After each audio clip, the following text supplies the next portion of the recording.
गोपाल जी की जय। मेरे कान्हा जी की जय। मोक्षा एकादशी व्रत कथा। बोले भगवान विष्णु नारायण भगवान की जय। लक्ष्मी नारायण भगवान की जय। गोकुल नाम के नगर में वेखानस नामक राजा राज्य करता था। उसके राज्य में चारों वेदों के ज्ञाता ब्राह्मण रहते थे। वे राजा अपनी प्रजा का पुत्रव्रत पालन करता था। एक बार रात्रि में राजा ने एक स्वप्न देखा कि उसके पिता नरक में हैं। उसे बड़ा आश्चर्य हुआ। प्रातः यह विद्वान ब्राह्मणों के पास गया और अपना स्वप्न सुनाया। कहा, मैंने अपने पिता को नरक में कष्ट उठाते देखा है। उन्होंने मुझसे कहा कि हे पुत्र, मैं नरक में पड़ा हूँ, यहाँ से तुम मुझे मुक्त कराओ। जब मैंने ये वचन सुने हैं, तब से मैं बहुत बेचैन हूँ। चित्त में बड़ी अशांति हो रही है। मुझे इस राज्य, धन, पुत्र, स्त्री, हाथी, घोड़े आदि में कुछ भी सुख प्रतीत नहीं होता। क्या करूं? राजा ने कहा, हे ब्राह्मण देवताओं, उस दुख के कारण मेरा सारा शरीर जल रहा है। अब आप कृपा करके कोई तप, दान, व्रत आदि ऐसा उपाय बताइए जिससे मेरे पिता को मुक्ति मिल जाए। उस पुत्र का जीवन व्यर्थ है जो अपने माता पिता का उद्धार ना कर सके।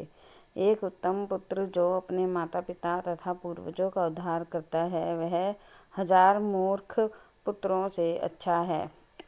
ऐसे एक चंद्रमा सारे जगत में प्रकाश कर देता है, परंतु हजारों तारे नहीं कर सकते।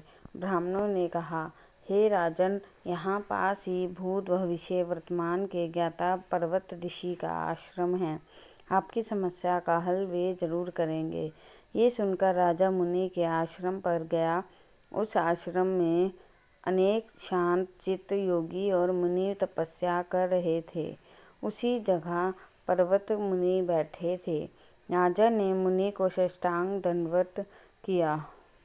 मुनि ने राजा से कुशलता से समाचार लिया। राजा ने कहा कि महाराज, आपकी कृपा से मेरे राज्य में सब कुशल है, लेकिन अकस्मात मेरे चित्त में अत्यंत अशांति होने लगी है। ऐसा सुनकर पर्वत मुनि ने आंखें बंद की और भूत विचरने लगे। फिर बोले, हे राजन, मैंने योग के बल से तुम्हारे पिता के कुकर्मों को जान लिया है। उन्होंने पूर्व जन्म में कामातुर होकर एक पत्नी को रति दी, किंतु सोत के कहने पर दूसरी पत्नी को ऋतुदान मांगने पर भी नहीं दिया। उसी पाप कर्म के कारण तुम्हारे पिता को नरक में जाना पड़ा।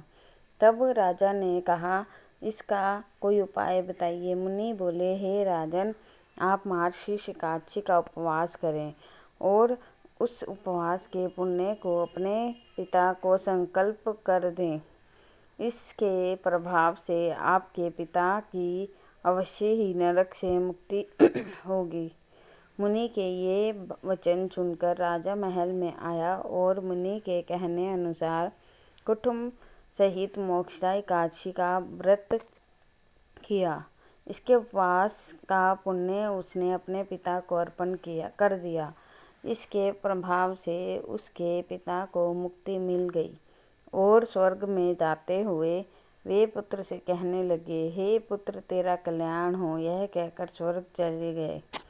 मार्गशीर्ष मास की शुक्ल पक्ष की मोक्षा एकादशी का जो व्रत करते हैं, उनके समस्त पाप नष्ट हो जाते हैं। बोले बांके बिहारी लाल की जय। राधा कृष्ण भगवान की जय।